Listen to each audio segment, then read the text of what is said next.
What if feeling tired, gaining weight, or losing motivation didn't have to be a part of getting older?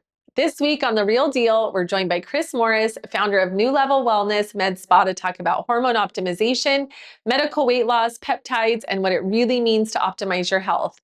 If you're ready to stop settling for normal and start feeling your best, you won't want to miss this conversation. Stay tuned.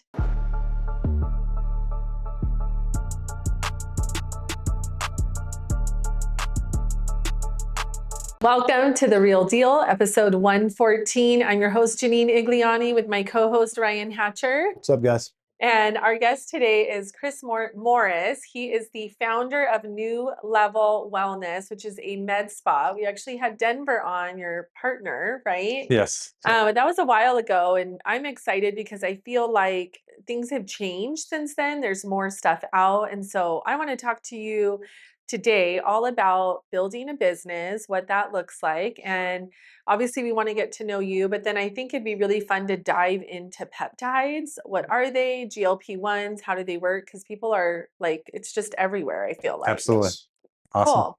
Well, tell us about yourself, Chris. You want me to Yes. AI can tell you about me. True.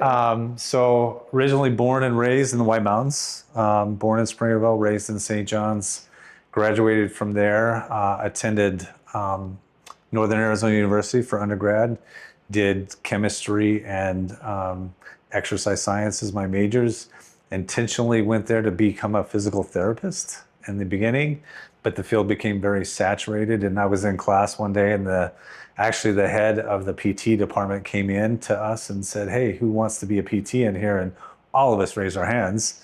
And he says, "You should change fields." Wow. And we were like, "What?" He says, "Yeah, the field's completely saturated. There are no jobs.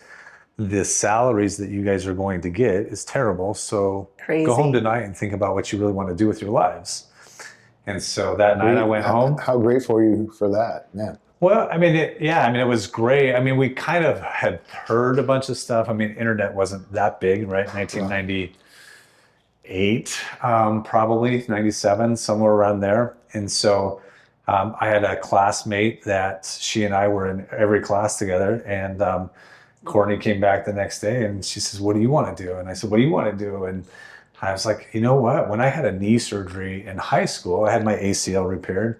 There was this guy that helped the doctor and he did everything for me. Like I saw the doc once in a while, but this other guy did everything. He did my pre-op, my post-op. He drained my knee when it was huge. And I said, he was a physician assistant. I think that's what I want to do.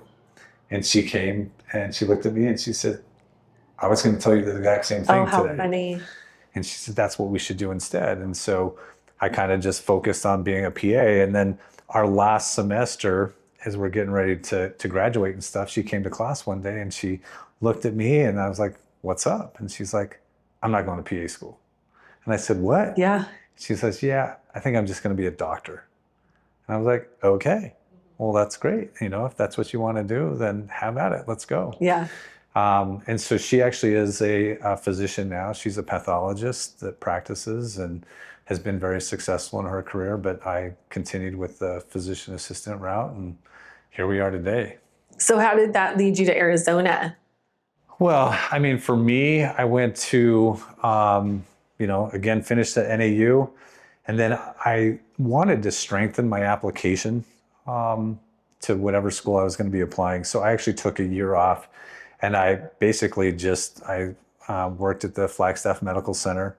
I worked in their PACU unit. So I was taking people to and from their surgeries up to the floor, back down. And I did that as a volunteer for a whole year. I continued to work my regular job at FedEx. And then I continued to shadow a couple of PAs, one specifically in orthopedics at Northern Arizona Orthopedics. And just got my patient contact hours. I had to build up that resume because that's something that I really did lack quite a bit of, is I didn't have that experience that a lot of people had. We have people who come into the profession who are nurses, they're CNAs, they have all of this medical experience, and I literally had nothing. Yeah.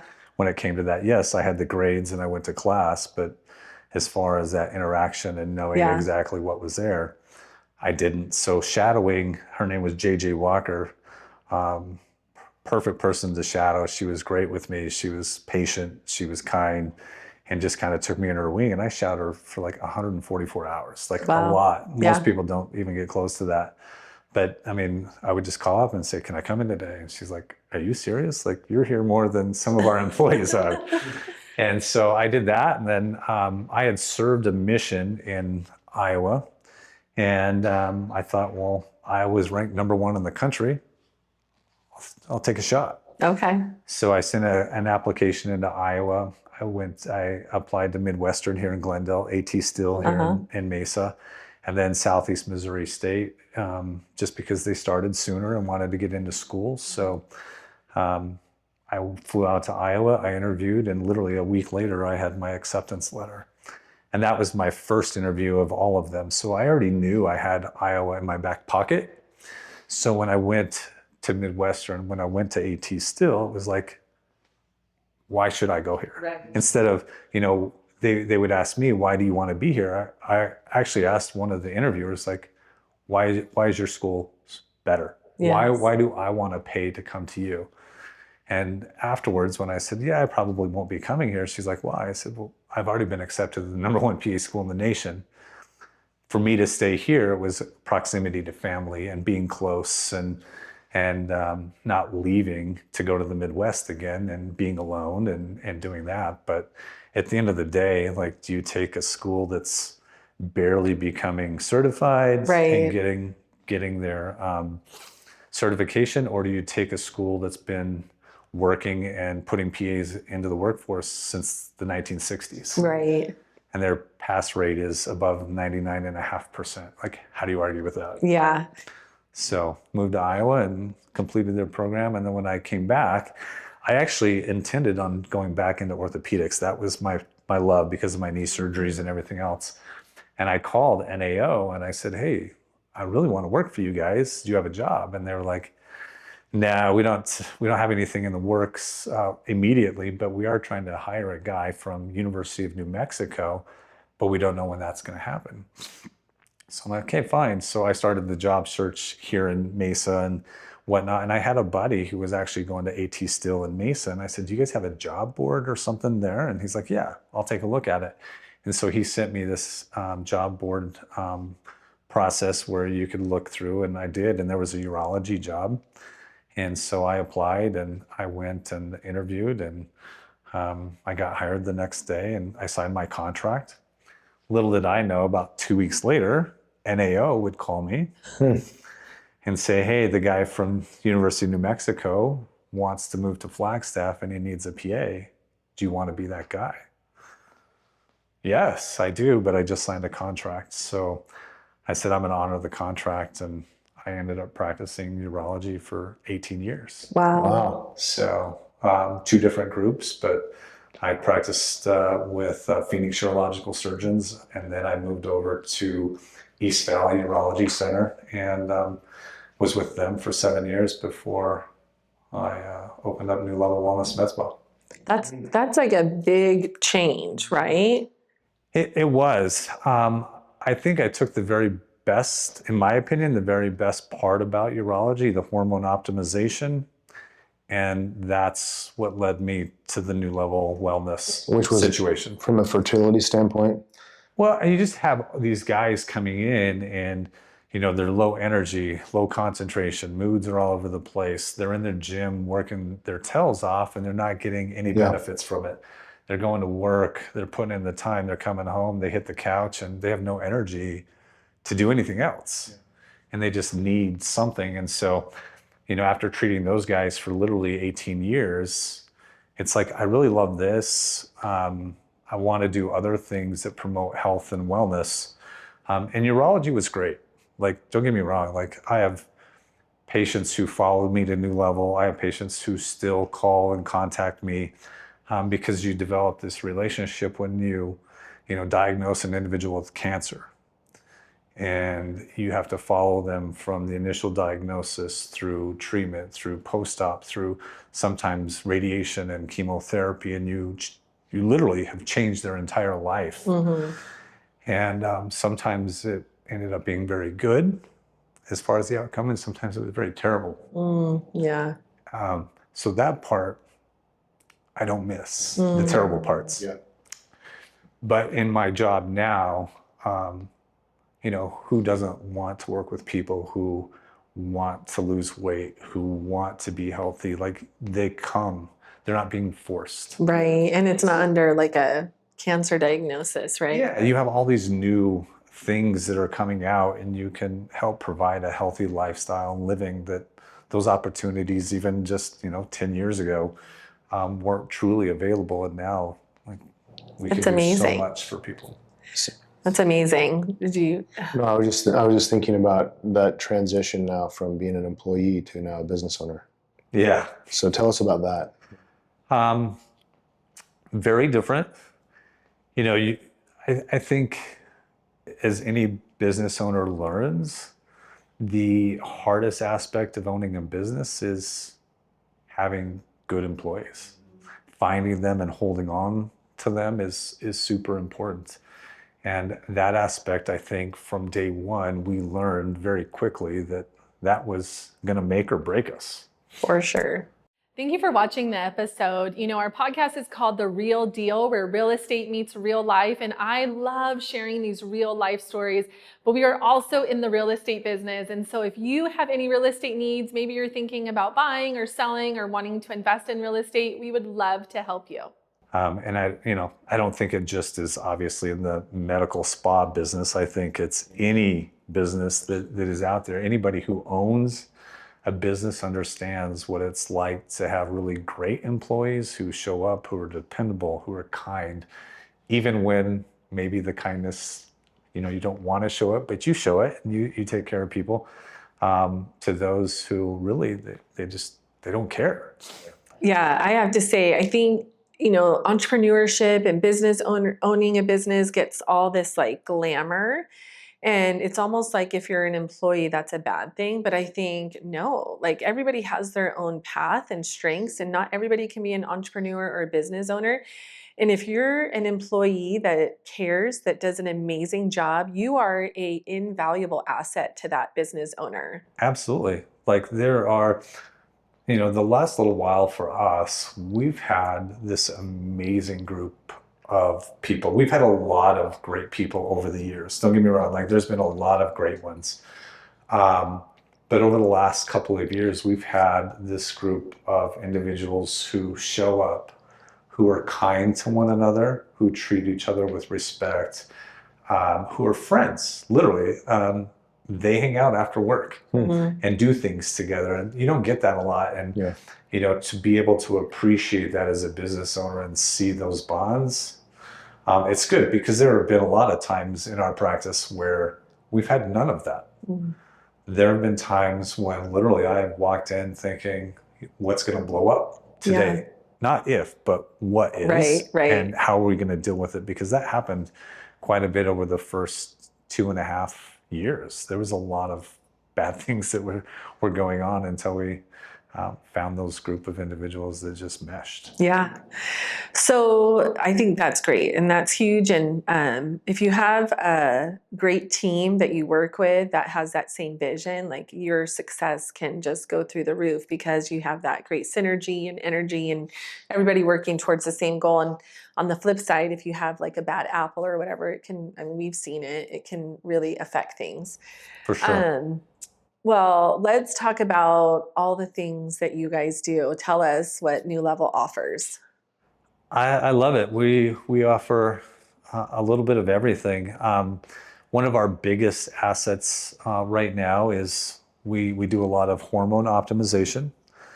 I love that aspect. I mean, again, that's what I did for 18 years in urology, both males and females. We do a lot more female hormone optimization at Nulevel compared to in my urology practices.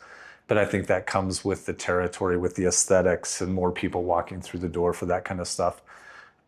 We've got a nurse practitioner whose name is Lauren Douglas. She's had a lot of experience at it, so she's part of the practice. And she and I see a ton of females to optimize their hormones and, to have better moods, better energy, better sleep, better recovery from workouts. It changes people's lives. On the male side, that's kind of my bread and butter. That's what I've done for forever. So I have a lot of men who come in for testosterone replacement therapy. I like our practice because we offer 6 different options for those individuals who want something, but maybe they don't want injections. They're afraid of needles. We have pellets, we have creams, we have troches, which is a sublingual type. There's a capsule that you can swallow. Heck, if you don't want to take testosterone, we have other options, a couple of different peptides and pills that can increase your natural production of testosterone. So the hormone optimization is really big for us. Can we talk really quick? Sorry, yeah, Chris, because with testosterone, I'm hearing more and more about men, their levels are decreasing from where they were, 20, 30, 50 years ago. Absolutely. Yeah. So, and why is that? Well, I think, a lot of that is, you take my experience in urology. I tell this to guys all the time. I used to never see guys under 45 with low T. It just wasn't a thing. Either the levels were adequate, they had good energy, even as part of our screening questionnaire, like, where's your energy? How's your mood, concentration? And everybody'd be putting fine, it's great, no problems. And then as time went on, we have these 45-year-olds turning into 40-year-olds. 40 are now 35. Now they're 35 and 30. I will tell you that I have more 20-somethings coming in with low T than I've ever seen. And honestly, I believe it's an exposure to the crappy food that we have, the preservatives, the additives, the exposure. I mean, I don't know that anybody could actually prove it, but I think the electronic exposure, our constant phones and everything else that we're always doing plays a role. Yeah, absolutely. And so, yeah, I have 20-something, 23, 24-year-old kids coming in, and their testosterone, when we look at hormones on the male side, a low testosterone is considered 250 or less, but the scale is 250 up to 1100. And I have 20-somethings coming in with testosterone in the high 100s. Like, it's not even close to being in the normal range. It's not even like normal low. It's completely low. Yeah. Yeah, they say at age 30 is when it really starts to decline. Yeah. Well, that's probably changing now, but 30 is what, like 1% a year or something? Yeah, normally you can see, like, if you followed guys progressively, you'd probably see anywhere between 2 and up to 5% decrease annually of their natural testosterone production. At some point, that's going to level off, and that's not going to happen at that rate anymore. Maybe they stop at 300 or 285 or whatever. But at some point, yeah, this is where it's going to stay. And optimal should be where? What range? Well, I think that's individualized for each person who comes in for hormones. But if I'm a guy who's sitting at 300 and I come home and I sit on the couch and I don't want to get up, and my motivation's in the toilet and concentration, my mental clarity is all over the place, like, I want to be in the upper 800-900s, maybe even 1,000, depending on what I do as a job and the stress involved and what's going on. Yeah. What are some things that men can do naturally before they jump to? Well, first, I would tell them to eat a super clean diet. That's number one on the list. Is get rid of the processed foods. Yeah, get rid of the additives, get rid of the processed foods, get on a wholesome, very, very clean diet. The other thing that they can do is they can work out. They say there's probably, as far as activity, nothing better than weightlifting, being active, those two things in general. Good sleep, drinking water, like just the healthy stuff. Good health. Yeah, for your energy, definitely get some sunlight exposure. But testosterone, it's clean food and weight exercise. Interesting. Okay, let's talk about, hormone optimization. Second would be weight loss. Okay. So we have tons of people coming in for weight loss. A lot of individuals, as everybody knows, they're coming in for GLP-1 medications, whether it's one of the 3 that we offer, they're coming in for one of those. And those are like Ozempic, those things, right? Yeah, so you have your Ozempic and Wegovy, which is your semaglutide. You have your Mounjaro and Zepbound, which is your tirzepatide. And then A lot of clinics offer the retatrutide. Retatrutide has had lots of investigational studies performed. It's on the waiting list to be FDA approved as a secondary option for weight loss. Interesting enough, with everything that's been going on, Eli Lilly currently is trying to get it approved as a biologic and not as a compounded regular medication. So what's that mean? So if they're approved to do that as a biologic, that means even in a shortage, compounding pharmacies are not allowed to touch it.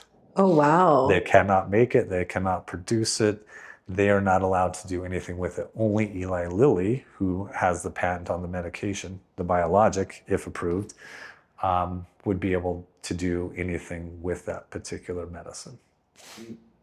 So that's in the works. I believe that's an attempt that they're going to try in the first quarter of 2027. So is it GLP-1 a peptide? It is a peptide. The medications are aimed at helping you increase your metabolic activity. Whether it's, with GLP-1, am I going to reduce my hunger? Am I going to reduce my cravings? Everybody talks about food noise. Do I think about food all the time? When is my next meal? Where are we going to eat? What food is going to be on the table? They slow gastric motility. So when I eat, I'm going to feel full for a longer period of time. They can increase your insulin sensitivity, so you're able to clear the body of the glucose faster. And if you're doing tirzepatide, you have the ability to burn more fat faster. Like if you load up on your protein like you're supposed to, I can get individuals to lose sometimes up to 12, maybe even more pounds a month with just walking. They don't even have to go to the gym and, lift a ton of weights. Like we have a few different things that we ask all of our GLP medication users to do, and they're not hard. You just have to maintain a good schedule and do it right, so that you don't get those side effects that everybody talks about. Which are? Well, people have nausea. That's one of the more common side effects. You can have constipation. But, we have people who come to us and they're losing hair. That's a huge complaint. And if anybody in our practice or from another practice comes and says that, the very first question that I ask any individual is, tell me what kind of protein you're eating. How much protein? And usually it's low. Oh, they can't even tell me how much protein they're eating. And your body has to get energy and fuel from somewhere. If it's nutritionally deficient, every system is going to suffer. But especially in women, in guys it happens, but especially in women. Because they don't eat enough protein. Yeah, their hair will start to thin. Their hair will it'll start breaking off. They start seeing these little patches and they're like, holy cow, like what's going on? I got a call. They call, and then that's the first screening question with any of our providers is, tell me about your protein intake, because we know that that's the primary reason. Yeah, that's crazy. Absolutely, every time. I was just going to say, what other like peptides? Because I feel like I watched a newscast and there was so many, they were just rattling off. I'm like, what are all of these? Like, I feel like you keep hearing more and more about it. Well, there are so many peptides that, it kind of, when somebody calls in or I have a face-to-face consult with somebody, I always ask, what are your goals? What do you want to accomplish? What are you looking to do? Do you want mental clarity? Are you looking for something for anxiety, for sleep? Are you trying to maintain good lean muscle mass? Do you want to get rid of abdominal and visceral fat? Are you looking for anti-aging? Do you want something for your skin, hair, and nails? Like, what's the purpose? Do you want a tan? Yeah, do you want a tan where you don't have to get the UV exposures? I'll give you some melanotan. And everybody says, does that work? Absolutely. Yeah, and there are no tan lines apparently. No tan lines, it's full body. So interesting. I just saw this on Instagram. Did you? What's Megan, she was interviewing Gary Brecken. He was talking about that. Yeah. So I suspect she'll be having a lot more. What's so funny about this is we had a patient who came in and she wanted melanotan, and she was going to be going to California, and in preparation, she wanted to be 10. And so we talked about the protocol and what you do and what you don't. Hey, here's the loading phase, and then here's the maintenance phase, and this is what you do. Well, like a lot of other things, just because a little bit is good doesn't mean that you have to do a lot Oh more. no. Oh no. Literally, she came in probably 2.5 weeks. She doubled what I had told her. She did. She was so dark brown. It was Oh amazing. no. She was like, Chris, look at me. And I'm like, you didn't follow the dosing protocol, did you? And she was like, no, I thought more would be better. And I said, So definitely she wasn't not. happy. She wasn't exactly happy, but she wasn't mad either because she knew she didn't follow the recommendation. Yeah. And then, hey, when you start to get to the tanning point where you're happy, like this is how you change your protocol. Yeah. You don't keep loading and then double loading like you're doing. And then, she had changed several shades darker. That is so funny. So that brings me to a good point. Do you have to be on these medications forever? Well, I mean, again, it's purpose. What are we trying to accomplish? Like a lot of our guys, we have a peptide called the Wolverine protocol. You know, it's for tissue inflammatory changes, for recovery. We can use it for anything to do with tissue, ligaments, muscles, tendons, joint repair, decreasing inflammation. So some of my patients will come in and they've had chronic shoulder pain for 10 years. And they'll ask me, can I take something? And I said, do you want to try a peptide? And, they'll try it peptides are one of those things that, everybody wants a quick fix. They want to be able to do one injection and everything's better. But peptides generally, because they're messengers, they're amino acids that turn on certain processes within the body. A lot of those processes are turned on and they're activated. And at day 30, you really start to see bigger changes. But I always tell patients, do it for 90 days because between day 30 and day 90 is usually when you see exponential changes in whatever you're trying to accomplish. So a month typically isn't enough. In some people, they will see changes before that. But I think if I'm going to give a peptide a chance to work, a valid response to therapy, I'm telling everybody to do 90 days. It's funny because my chiropractor is like so against any of this, at least he was. And then he's had patients come in, same thing, where they've had injuries or hurt, like, arm stuff, and they're like healed or whatever. And they're like, I don't have the pain anymore. And he's like, how can you not believe in it? Yeah, absolutely. So I have my son who 3 years ago had a meniscal tear playing football. Immediately, I started him on Wolverine protocol. I don't know if it was that night, but within a day or two.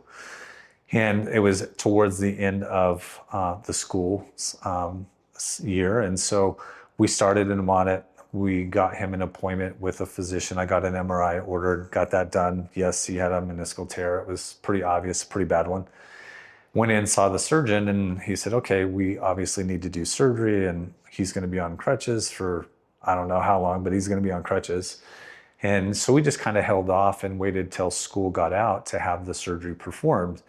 Well, I didn't tell the physician that my son was taking the Wolverine protocol. So he goes in for surgery, and then afterwards, the physician comes to me and says, hey, there's a good chance that your son's going to be on crutches for 3 weeks. I was like, there's no way. He says, yeah, I honestly, with the amount of work I just did, I think it's going to be 3 weeks before he's going to be off crutches, weight bearing and feeling okay. I said, all right, we're fine with that if that's what we have to do. So we go home and start icing, doing the normal protocols as we're continuing to do the Wolverine. And on day 3, we stopped using crutches. Day 5, most of the limp in his ambulatory status was gone. And then day 7 on the post-op, when we go to the office to have that post-op evaluation done, I can see the surgeon. He watches us walk in. doing this. And then Yeah. we get in the room and he's looking at the chart. He's looking at me, looking at the chart, examines my son. He knows what you do. He comes back and looks at the chart. And quite honestly, it was, what the hell did you do? And I was like, what are you talking about? And he's like, he just walked in here. There's no limp. He has no pain. His exam is perfect. I told you 3 weeks on crutches. Like, what the heck? And I said, I did nothing. And he continued to call me a liar. And he says, you own a wellness center. So did you do stem cells? Did you do exosomes? What did you do? And I said, well, I did the Wolverine protocol for him. And so we did this little back and forth about what that was. And he looked at Clint and said, all right, you're free to go. Like, activity is tolerated. That was at the 3rd week. That was at post-op day number 7, 1 week post-operatively. Holy cow. We're in there. And he said, whatever you can tolerate, I'm totally fine with. So we go to leave and he pulls me aside and says, hey, do you care if I send some people to your office for the Wolverine protocol? That's cool. Absolutely not. So there are 2 providers in that practice who send people to us before and after to get Wolverine. And then there are a couple of podiatrists in that clinic that also send clients to me. You get angiogenesis, you get increase in blood flow, you're decreasing the inflammatory response, you're letting the tissue heal significantly faster, pain reduction. And so no, I was going to say anything, and I remind everybody of this, anything to do with tissues, whether it's muscles, tendons, ligaments, and then just joint inflammation. BPC 157, which is a part of that, also has a lot of gut healing capabilities. So I have some clients who have IBS and Crohn, mixture of those types of, I put them on BPC 157 and their symptoms go away.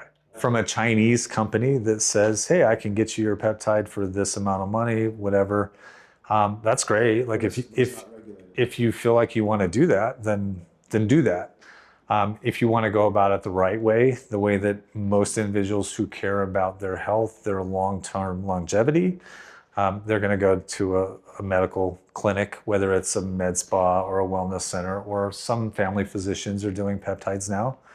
And you're going to get your medication from that facility, or it's going to be directly shipped from a 503A or a 503B pharmacy, and it's going to show up on your doorstep. So you know exactly what's in it. Yeah, I mean, you have strict regulations and guidelines that have to be met for that medication to be dispensed. I mean, there's third-party testing, and it just gives you a peace of mind that, hey, I'm injecting this and I'm going to get good results, and I'm not going to have a side effect from something that came from a source from China that I really didn't. That would just make me so nervous. I've heard like just ordering vitamins on Amazon. You can't even trust that anymore. Well, there's so many fillers and. Well, I was going to say, I mean, just what was it, 3 years ago, there was a multi-million-dollar lawsuit in the state of New York because they went into Walgreens, Walmart, and CVS and randomly pulled supplements off the shelf. And tested them? And said, let's test them. Yeah, that's awesome. Guess what they did? They found fillers, plastic, all kinds of crap in the capsules. Guess what wasn't in there? What was on the bottom? No way. Yeah. See. Not surprised. And, it's kind of the same thing with anything that we do in the U.S. You and I could start a supplement brand tomorrow. We could say, hey, this guideline, this is not registered or regulated by the FDA, and it kind of takes away that blame from us. But we could start a supplement company. I ran into a 22-year-old kid that I had met a couple years ago. I hadn't seen him in a while, and I said, "So what are you doing?" This was recent, and he started a peptide brand, a company. Oh goodness! And I've, now that we're talking about this, I'm like, okay, where does he get them? Oh gosh. Right. What's he selling for? And he makes really good money. Oh no. So it makes me wonder. Yeah. Well, along those lines, Chris, if someone's listening and thinking, hey, I should schedule an appointment or get my labs looked at, how can they find you? Well, I mean, we have our online website. It's nulevelwellnessmedspa.com. Nulevel. Yes, NU, not NEW, NU for Yes. Nulevel. Heck, when they come see you with Yes. all your stuff, we're just down the road. Yeah. On the It's a road, quick right trip. on the corner. I actually just walked here in about 4 minutes. That's awesome. I love that you walked, by the way. That shows that you really are like a health professional. I mean, it's so stinking hot outside. It is hot, but you're I mean, like, I was telling off out there yes. when I came in, but yeah, I love I it. figured I should probably get a little Some exercise steps during. in, some vitamin D. Yeah, Yes. exactly. Okay.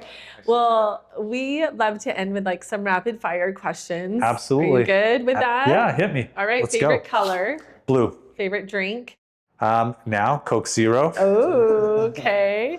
Favorite food? Mexican, by far. I'd eat Mexican, Mexican. every meal if I so, could. So where is your place to go here? Because my wife says the same thing. Where do you love to go? Where do you love to go? So there's a couple of places. So if you're ever in the mood to drive a little bit and you want authentic Mexican food, if you go to 7th Street and Buckeye, and then you go west about a mile, there's this little taco truck, and that's what we call it in our family. It's called the taco truck. That's a trip. It is. I guess if you're going to go out there and visit Buc-ee's or something. You know, a lot of times what we do is we're at a Suns game, we're at a Diamondbacks game. You don't eat the food in the stadium. Yeah. You wait until after because That's awesome. we're going to the taco truck. The carne asada burrito, anybody I ever talk to, and I end up getting them there, compare any carne asada burrito Okay. they ever eat afterwards to That's that awesome. place. What's the place called? I have it on my phone. Okay, We just call I'll it the text taco you. truck. I actually have taken a picture of the truck with the phone number and That's address cool. on it. Yeah. And it That I moves, or send does to it just people. stay there the whole No, time? it stays there. Okay. Like they'll leave at night, but the next day for lunch they're back, and they're usually open. And winter hours are till like 10 or 11, but during the summer you can get down there at 12, 1 o'clock, and they're still That's there awesome. feeding people. That's awesome. All right. Do you have a favorite sound? His favorite sound, cha-chang. Oh. No, I don't know. What about a favorite book? So there, I mean, seven habits. Oh, so Yeah. good. It's one of my favorites. That's an all-time classic. What about a favorite podcast? This one. Oh, yes, of course. This is by far my favorite podcast. You know what's funny is I was telling the team when I have clients that will tell me snippets of my episodes, and I'm Yeah. like, oh, yeah, It they're is watching cool. it. Yeah. So they're actually like They're listening actually and watching and doing. yeah. Honestly, I can tell you that maybe once in a while I'll listen to Brecca, Yeah. Yeah. or do something like that. But I probably should be better about listening to podcasts. But I don't do a lot of podcast listening. Yeah. I didn't either. And So this, I mean, like, Well, maybe I should start. but even with this, I'm like, it's just a long time, to when you listen to it, when you're driving or whatever, and usually I'm on Yeah. the phone. But I love the Instagram reels of the podcast, because then I get Yeah. the snippets. I'm You like, get- okay, I want to listen to that more now. That, yes, So like I'll do that. those all day long, whether it's on TikTok or Instagram, Yeah. you get the little snippets, you get the Yes. 30-second, Yeah. hey, this is the meat of what we actually talked about And for 45 minutes. If Yeah. it's something I love, then okay, I'll go into that now Yes, and listen to yes. that further. Yeah. All right, last question. What do you want to be known for? You think about that, and just being able to be a part of the healthcare profession that actually made a difference, that cared about people. When people come to me, I want them to think that guy actually gives a crap about Yeah. me and what my long-term health is going to be like and how he can help me. I have a lot of That's patients who followed me from my other practices, and they're like, it's just not the same if you're not there. They tried to stay at those other practices, but they felt like I just gave them time. I gave them value. I take time with. One of the things that some of my clients hate is sometimes I'm late to my next appointment. They might be a little perturbed for a minute, but I'm like, hey, that individual needed me. Like, I thought it was going to be a 15-minute visit, but it ended up being a 30-minute visit because they had issues that I had no idea that was going on in their life. Yeah. And some of them are medical and some of them aren't, but Yeah. we talk about them and we get those questions resolved and come up with a treatment plan and get them on their way before I move on to the next client. And I always tell the next client, hey, I'm late, but I'm going to give you the same respect that I just gave them. Like, my time is your time, and I'm here to help you accomplish what you need to get done. Which is so nice in the medical world, because it's usually the opposite. And I can attest that that's exactly how you operate. How can you attest to that? Because I've been there. Yes. So Yes, I know firsthand. Yeah. That's awesome. Well, thank you, Chris, for sharing all of that with us. I think this is going to be like an episode that someone's going to want to re-listen to pick up on all the information. I know I already want to listen to it because there was so much shared. So thank you, and for sharing your story Well, you should with us. schedule a consult and come in and talk know, to me right? about all the peptides that you want to start. That's right. That'd be awesome. Hey, speaking of that, where's a good place to learn about it? Number one, I go to our website. Okay. We have a lot of peptides listed. We've got benefits, concerns on there, but you can go through those, and there's a wealth of information. And then we have informational handouts and stuff that we send to clients who want additional reading material. But our website's a great place to start. And then schedule a consult. I'll sit down with anybody and talk to them about peptides and discuss concerns, questions, validity of the peptide that they want to use. Here's studies, here's whatever they need to, decide if they want to try them or not. I love it. Sweet. Thank you. Thanks for having me. I appreciate it very much. Thank you. Thanks for listening to the Real Deal podcast. Be sure to like and subscribe, and you can follow us on social media at the Home Selling Team AZ.